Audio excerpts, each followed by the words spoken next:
He wasn't the biggest, the loudest, or the most feared, but behind every mob boss was his brain. They called him the mob's accountant, but he was much more than that. A ghost in the books, a king without a crown. This is Criminal Code 4747, and you're about to uncover the untouchable mind of the Mafia. Meyer Lansky, the criminal genius who never got convicted.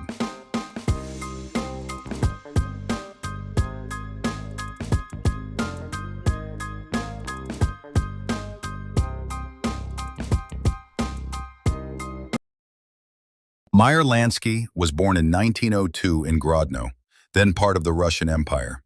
His family fled anti-Semitic violence and poverty, eventually landing in New York City. Little did they know, the boy they brought to America would grow into one of the most brilliant minds in organized crime. Lansky didn't start with muscle, he started with math. And in the shadowy streets of the Lower East Side, he found his way to power not through fear, but through finance. As a teenager, Lansky met a tough street kid named Benjamin Siegel, later known as Bugsy. Together, they formed a friendship that would redefine the underworld. While Bugsy handled violence, Meyer handled the money. Their partnership became legendary. Brains and brutality, perfectly balanced. By the time Prohibition hit, Lansky was already laying the groundwork for bootlegging empires. He wasn't just making money, he was investing it, hiding it, growing it. Unlike most gangsters, Lansky hated attention. He dressed simply, spoke quietly, and moved in silence. But behind closed doors, he was advising the most powerful mobsters in America. Charles "Lucky" Luciano, Lansky helped him build the National Crime Syndicate. He wasn't just a member, he was an architect. He created a business model for crime, decentralized, invisible, and highly profitable. When Bugsy Siegel launched the Flamingo Hotel in Las Vegas, Lansky was his biggest backer. He believed in Bugsy's vision, but not in his recklessness. As costs spiraled and enemies circled, Lansky had a decision to make. When Siegel was murdered in 1947, many believed Lansky gave the nod, but Meyer never commented, he never cried. He simply took over. Business was business, and emotions had no place in the empire. Lansky's power wasn't limited to the U.S. He had operations in Cuba, Miami, even Israel. In Cuba, he was untouchable. Casinos, hotels, and police in his pocket. Until Fidel Castro took power and shut it all down overnight. Lansky lost millions, but stayed calm. He shifted again, reinvested, and never stopped making money. Every time the law got close, the money was already moved. Hidden. Gone. In the 1970s, the U.S. government tried to bring Lansky down. Tax evasion, racketeering, international laundering, he was linked to it all, but no charges stuck. When he fled to Israel under the law of return, the U.S. pushed for extradition. Eventually, he came back, but beat every case. A judge once called him a sick old man. Lansky just smiled. He wasn't sick. He was retiring, untouched. While most mobsters were gunned down, imprisoned, or betrayed by their own men, Lansky remained untouchable. He had no flashy cars, no big mansion. He didn't need them. His power lived in bank accounts, in silence, in clean ledgers that only he could decode. The FBI called him the man behind the throne. Even in old age, Lansky still commanded respect. Mobsters from every coast sought his advice, because no one managed money like Meyer. He was never a killer. He didn't shoot, stab, or order hits, at least not openly. But his calculations, they were deadly. He knew which man to back, when to cut ties, and how to disappear cash before it could be traced. He was the shadow behind every major move in the American mob for 5 decades. Lansky proved that violence was optional, but control was everything. Even the U.S. government took interest in Lansky's genius. During World War II, naval intelligence allegedly made a secret deal with the mob. Operation Underworld. The goal? Protect New York docks from Nazi sabotage. Who negotiated that deal on behalf of the mob? Meyer Lansky. He wasn't just a criminal, he was a wartime asset. When the war ended, so did the alliance. But Lansky had already proved it. Even the government needed the mob sometimes. Later in life, Lansky lived quietly in Miami Beach. He looked like an ordinary retiree, a frail old man with thick glasses and a quiet voice. But agents still followed him. Reporters still tried to trap him. One even asked, "Meyer, how much money do you really have?" He smirked. "Don't worry, it's enough." That line became legend because no one ever truly knew. Lansky's biggest strength wasn't hiding money, it was hiding himself. He rarely showed up in photographs. He rarely signed anything. He gave no public speeches, wrote no memoirs, never bragged. In a world full of loud bosses, Lansky was the whisper no one could catch. His empire stretched across countries, but his trail, ice cold. He was the invisible king. He died in 1983 at the age of 80. No handcuffs, no prison, no final scandal. His official net worth? Just $57,000. But investigators believed he hid hundreds of millions across Switzerland, South America, and secret accounts no one ever traced. To this day, no one knows how much money he left behind. Meyer Lansky walked away from organized crime, clean. No conviction, no downfall, just silence. Lansky's family never lived like royalty. His wife and children weren't given palaces or limousines. Instead, they lived like middle-class Americans, by design. Meyer believed in invisibility. Even in wealth, he chose camouflage over luxury. That's how he stayed free. He left the diamonds to the dons and walked through airports with no one noticing him. Many tried to follow Lansky's path, but none succeeded. Why? Because he had something most mobsters lacked: discipline. He didn't chase thrills. He chased stability, networks, and long-term leverage. He treated the Mafia like a multinational company. And in his mind, blood was messy, but money was clean. He was respected by every major crime family: Italian, Jewish, even Cuban syndicates. Lansky didn't care about ethnicity. He cared about competence. If you knew how to earn and stay quiet, you were useful. If not, you were a liability. That's why even the most dangerous men listened when Lansky spoke, not because he scared them, but because he knew things they didn't. In popular culture, Lansky is often overshadowed by bosses like Luciano or Gotti, but in real mob history, his name sits in the top tier. He wasn't front-page news. He was the headline behind the headlines. Mob historians call him the brains of the syndicate. Not the loudest, not the bloodiest, just the most effective. At one point, the U.S. government froze some of his assets. They thought they had finally cornered him. But Lansky had already moved the money offshore.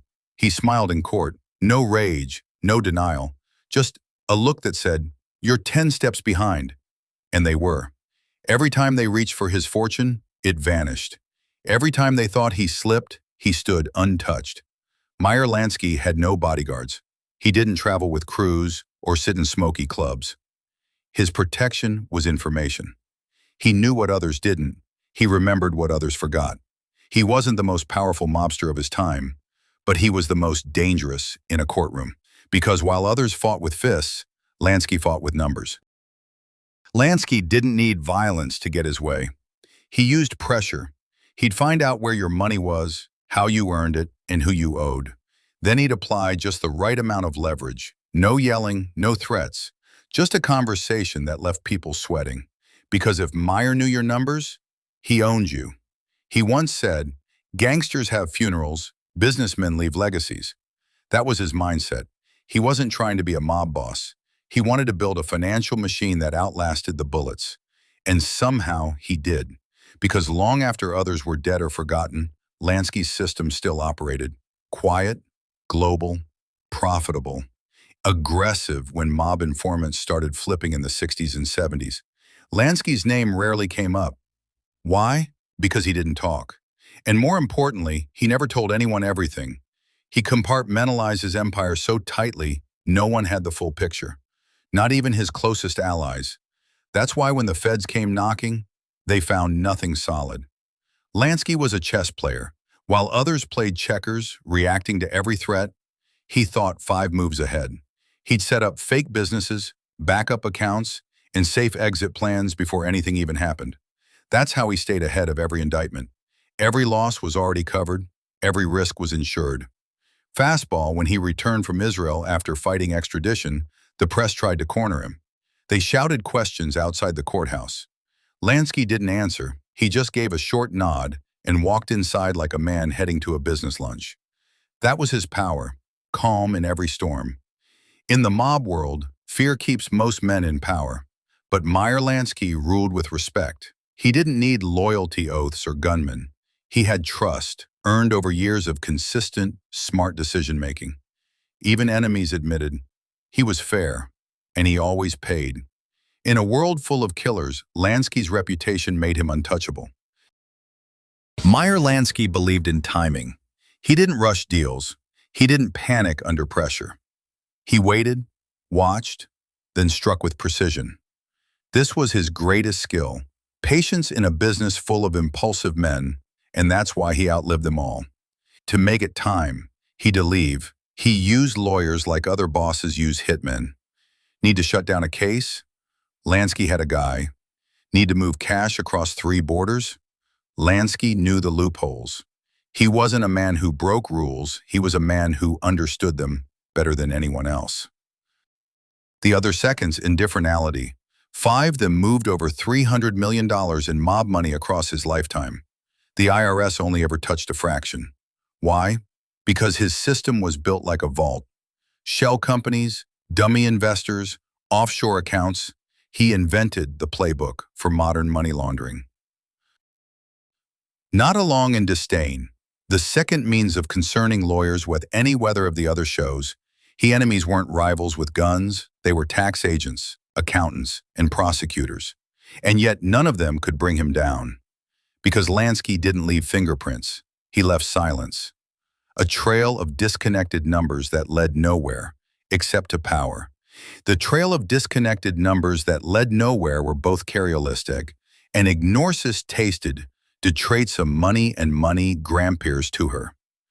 When people talked about Lansky, they lowered their voices, even decades later, out of fear, maybe, but mostly out of respect, because Meyer wasn't just part of the Mafia, he was the reason it lasted so long without collapsing. He gave it structure, he gave it vision, he gave it logic. He started in turn election. Facture of Wannen in the Pline, when you're doing when glows they said, Meisly tossed it to this. Tate, lead dreams passage. I had as the teen, and people in his crime. He had better real. He host a starred about the Domins. 2000, its message by the world. Lansky rarely spoke to the press, but when he did, he chose his words carefully. In one rare interview, the reporter asked, "Do you regret anything?" Lansky paused, smiled faintly. "Only that I couldn't do more. No rage, no denial, just reflection. The kind of answer that only comes from a man who won his game." Lansky didn't believe in unnecessary violence. He said, "You don't kill to solve a problem. You kill when there's no other solution." That was the code. He didn't lead with fear. He led with options. Smart men feared being outplayed more than being outgunned. He invested in businesses across America, bars, clubs, hotels, racetracks, all legal, all clean on paper, all part of a network where real cash flowed in from the shadows. Meyer understood this simple truth. If it looks legal, most people don't ask questions. New mob bosses came into power, they always asked the same question. What does Lansky think? Because even without a title, he was the compass. A nod from Meyer could greenlight a deal. A raised eyebrow could cancel it. He wasn't just respected, he was trusted with the future. He was fluent in multiple languages. Russian, Yiddish, English, and numbers, the only language that mattered. While others relied on muscle or charm, Lansky relied on intellect and strategy. That's what made him rare, and that's what made him dangerous. Lansky watched many of his closest friends die. Bugsy Siegel, Lucky Luciano. One by one, the men who built the underworld with him were either killed or buried. But Lansky? He sat by the ocean in Florida, outliving them all, with no trial, no prison, no downfall. He had C's aliases. He traveled the world without ever being arrested abroad. And when international investigators tried to catch him, they ran into brick walls of paperwork, shell companies, and untraceable wires. Meyer Lansky wasn't just a gangster. He was a one-man system of survival. Lansky never gambled. Not at casinos, not in business, not in life.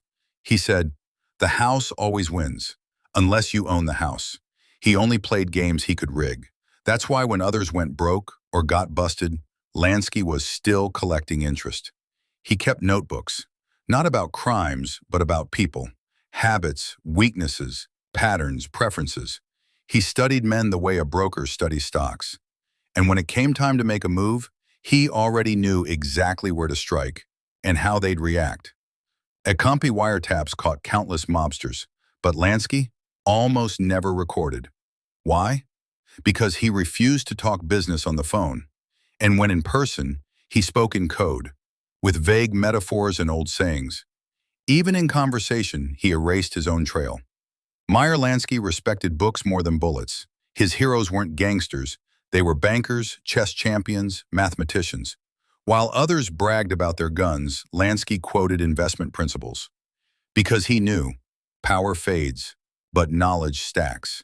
He never liked the term mafia. He once told an associate, "This isn't Sicily, it's business." To Lansky, crime was just inefficient capitalism. Where others saw rackets, he saw opportunities. And where others wanted to rule the streets, he wanted to rule the system. As he aged, Lansky watched the mob get sloppy. Flashy cars, celebrity parties, news headlines. He hated it. He believed that success meant fading into the background.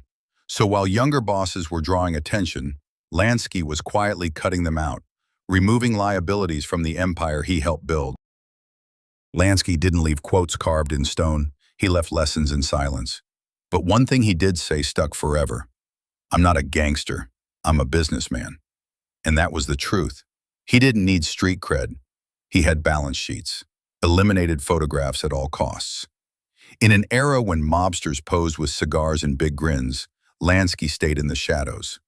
To this day, only a few clear images of him exist. Because he controlled not just money, but memory. He knew fame brings focus, and focus gets you caught. Even his enemies admitted Meyer Lansky had class. He dressed simply, spoke softly, and never embarrassed anyone publicly. He crushed rivals, yes, but politely. Because reputation isn't just about fear, it's about how you carry yourself. Elias before Castro's revolution, Lansky ran Havana like Wall Street. Casinos, hotels, politicians, he had a hand in all of it. He saw Cuba not as a playground, but as a prototype for international mob expansion.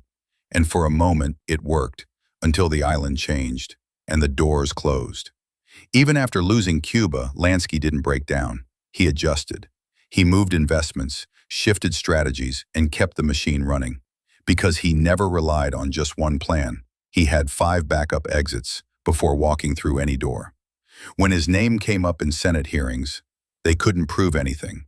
They had suspicions, sure, but no solid paper trail. No witnesses brave enough, no calls recorded. Just rumors and a man sitting calmly in a chair, waiting to be dismissed. Meyer Lansky died in 1983 at age 80 in Miami Beach. No prison time, no public downfall, no dramatic shootout. Just a quiet end for a man who outsmarted an entire system. They say his fortune was never found, no vaults, no offshore access. But maybe that was the final Lansky trick. Not hiding the money, but hiding the man who held it all together. He left no throne, but everyone still feels his blueprint. From modern rackets to global laundering, Lansky isn't gone. He evolved. You've just witnessed the rise of the quiet king, a man who turned numbers into power and silence into legend. With courage, she tell us you boys of Guffs of the opportunity, and keep on exercising Ask Guffs' story. This is Criminal Code 4747, bringing you real stories of the underworld's smartest, deadliest, and most untouchable minds. Welcome to the family, soldier. Now do your part. Subscribe, comment your favorite moment, and share it with someone who thinks The Godfather was real life. Because this is the real code. Criminal Code.